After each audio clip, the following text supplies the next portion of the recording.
Ok, impeccable, ça marche. Donc c'est G2.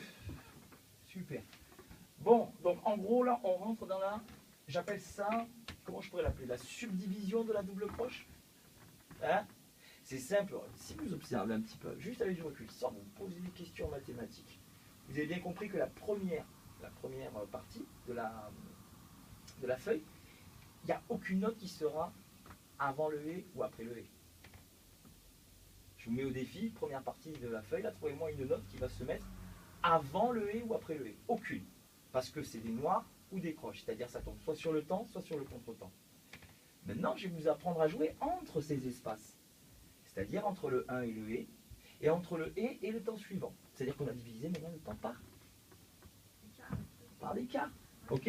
Et c'est là qu'on se retrouve avec des sommes qui font 3 quarts de temps. Et merde, putain, il n'y a pas une note qui fait 3 quarts de temps dans ton tableau que tu nous as donné. Comment on va se démerder? Tu nous fous le bordel, la panique dans le cerveau. Et attention, la leçon du point vient à la rescousse. Et il faut bien comprendre ça, mais c'est bon, vous l'avez sorti direct, que point ajoute à la note à laquelle il est attribué la moitié de sa valeur. En gros, il ne faut pas se dire, ouais, bah, tu ajoutes un point, tu ajoutes 0,5. Non! Tu ajoutes la moitié de sa valeur à la note. Ok?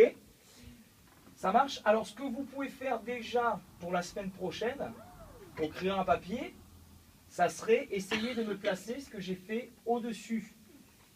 L'exemple de la première mesure.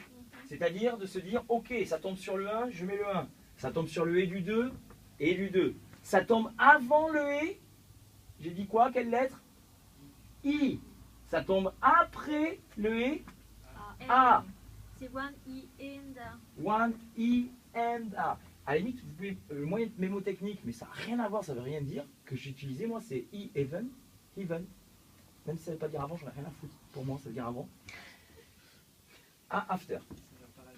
Ouais, je sais, rien à foutre. Pour moi, dans ma tête, là, c'est bon, c'est even after. Ok? Tu par rapport au contre-temps. Even after. Sinon, attends, cache la caméra. Ça veut dire quoi? Paradis. Non, je parle pas de even. H, Stairway to Heaven.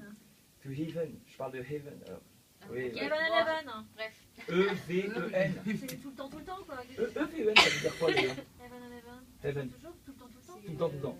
Bon, mais pour moi, ça sera avant. D'accord? Heaven, Heaven. Never, jamais. Heaven, ouais, tout le temps. Heaven and Heaven. Voilà. Et oui, bien sûr. Mais je sais que Stairway to Heaven, c'est le paradis. Heaven, sorry. Merci, Pierre. Ok, ça marche? Ça marche? Oui. Marche. Ouais, chef. Bien. Impeccable. Pas du tout.